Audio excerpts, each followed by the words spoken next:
Clasificación A. Apto para todo público. Educa TV. Educación por televisión. Educación de calidad. Hola, qué gusto estar nuevamente en contacto a través de la señal de Telesucesos, Canal 29. Y este es su espacio Educa TV. Soy Nivaldo Machín de la Noval y me encanta compartir este tiempo contigo donde nos damos una pausa para repensar el mundo, para reconocerlo, para reaprenderlo.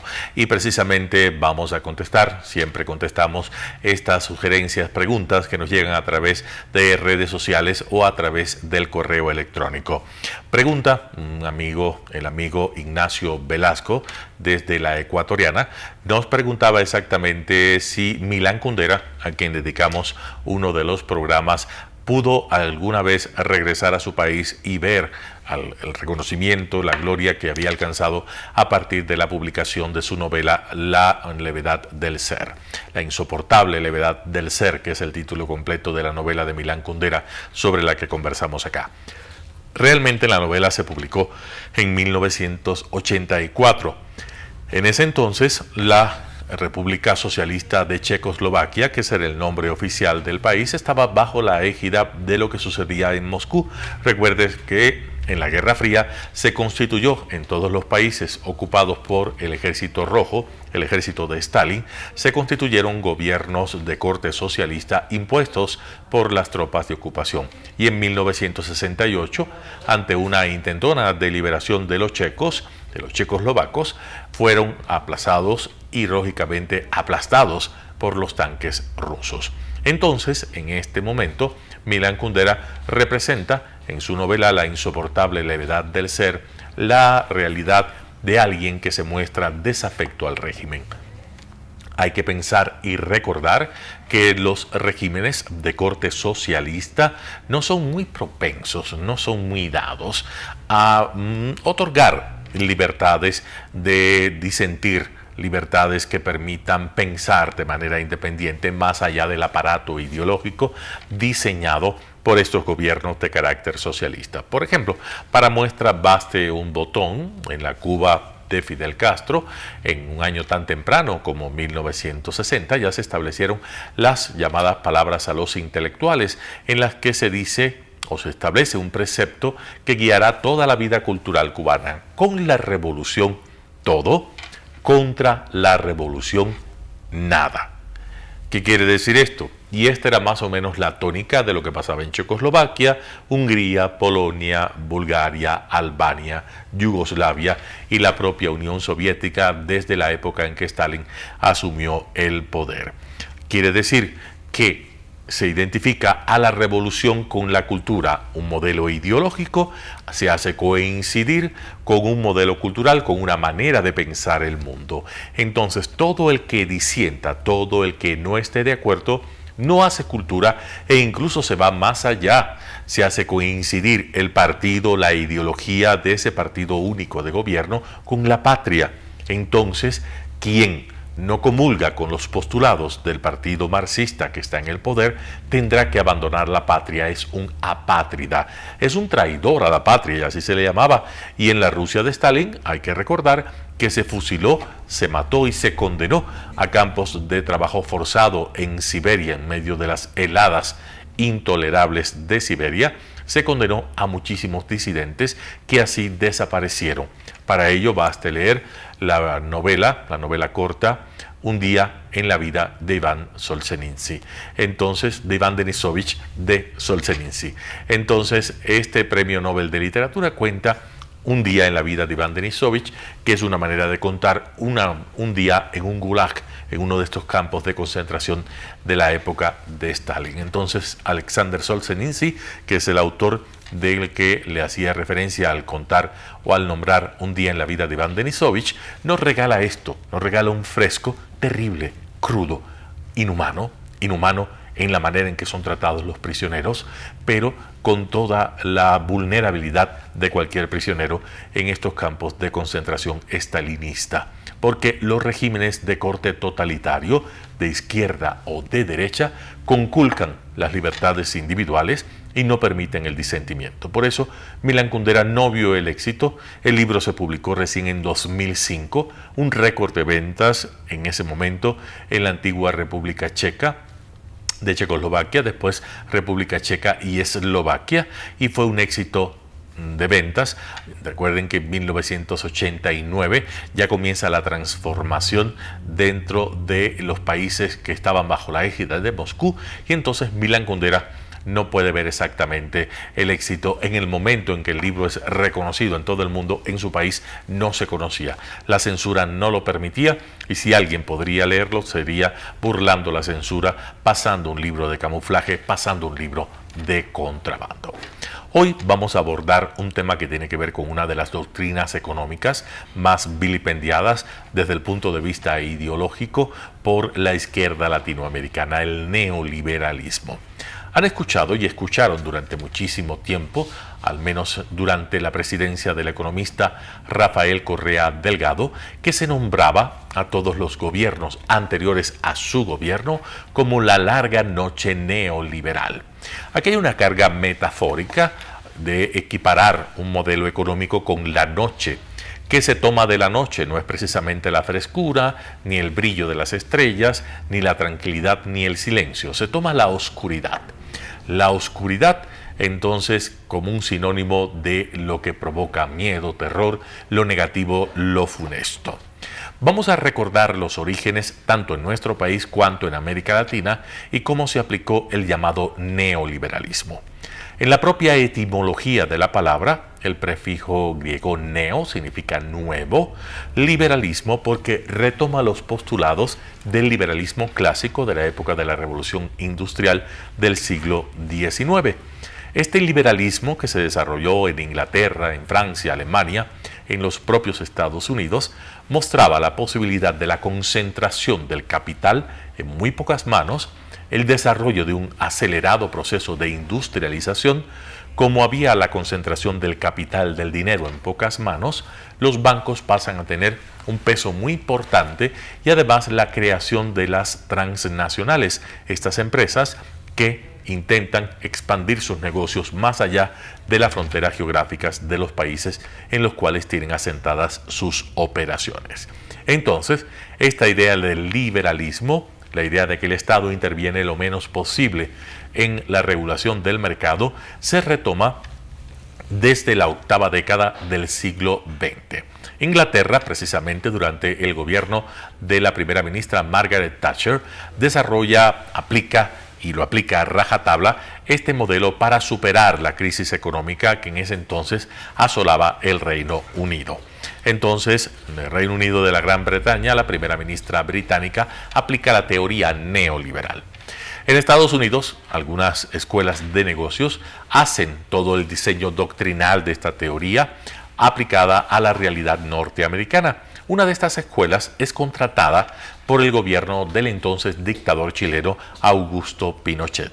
El general Pinochet contrata a la Escuela Económica de Chicago, la escuela que desarrolla este modelo neoliberal para la economía chilena. Entonces comienzan a aplicar esta teoría.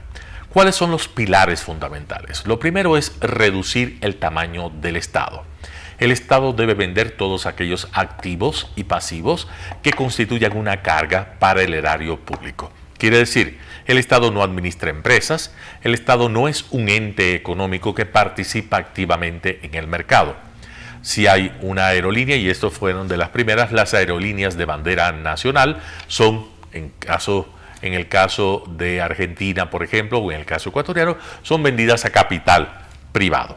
Entonces recuerden que casi todos los países de América tenían la llamada aerolínea de bandera. En el caso ecuatoriano era Ecuatoriana de Aviación. Entonces en el caso de Chile, esta es una empresa que desaparece rápidamente en el mercado y es asumida por empresas privadas. Entonces vamos a ver que lo primero es deshacerse de todos los recursos que el Estado contiene o mantiene como parte de su capital. En el caso chileno, la particularidad es que mantiene el control de la minería. La minería de cobre sí se mantiene bajo control estatal. Hasta la actualidad eso permanece de esa manera, pero se privatizan otras empresas y otras áreas. ¿Cuál es la idea? Que el Estado sea pequeño, que el Estado se dedique solo a regular las leyes del mercado, hacer que todos los actores cumplan estas leyes, a cobrar los impuestos, a invertir estos impuestos en obra pública pequeña, reducida, porque casi todos los servicios y los servicios principales pasan a manos privadas. Quiere decir, la educación, la salud, el sistema de pensiones. En el caso chileno, el sistema de pensiones es manejado por manos privadas. Entonces, no hay el equivalente de la jubilación que existe, por ejemplo, en nuestro país con el Instituto Ecuatoriano de Seguridad Social. Las pensiones chilenas son manejadas por entidades privadas, entidades que gestionan estas pensiones y no son una entidad pública como es el caso del IES ecuatoriano. Entonces, Chile empieza a aplicar este modelo, empiezan a abrir las fronteras. Antes o previamente, en la sexta década del siglo XX, la CEPAL, el Consejo Económico para América Latina, había aplicado un modelo proteccionista, un modelo que cerraba las fronteras, hacía que se desarrollaran las industrias nacionales, ponía altos aranceles e impedía las importaciones. Es el mismo modelo que aplicó el economista Rafael Correa durante los 10 años que ocupó el poder.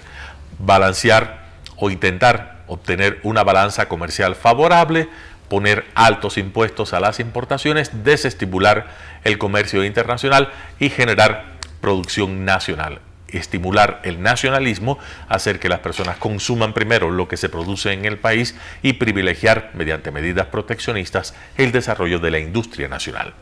El modelo neoliberal va por otro camino. Entonces, en el modelo neoliberal se abren las fronteras al comercio internacional y comienza el país, en este caso Chile, cuando en la novena década del siglo XX se establecen los tratados de libre comercio o empiezan a establecerse estas alianzas de libre comercio, quiere decir el comercio de bienes y servicios sin aranceles o con aranceles reducidos. Chile firma tratados de libre comercio con casi todos los países del mundo. Es el país de América Latina que más tratados de libre comercio tiene. Esto provoca el llamado milagro económico chileno.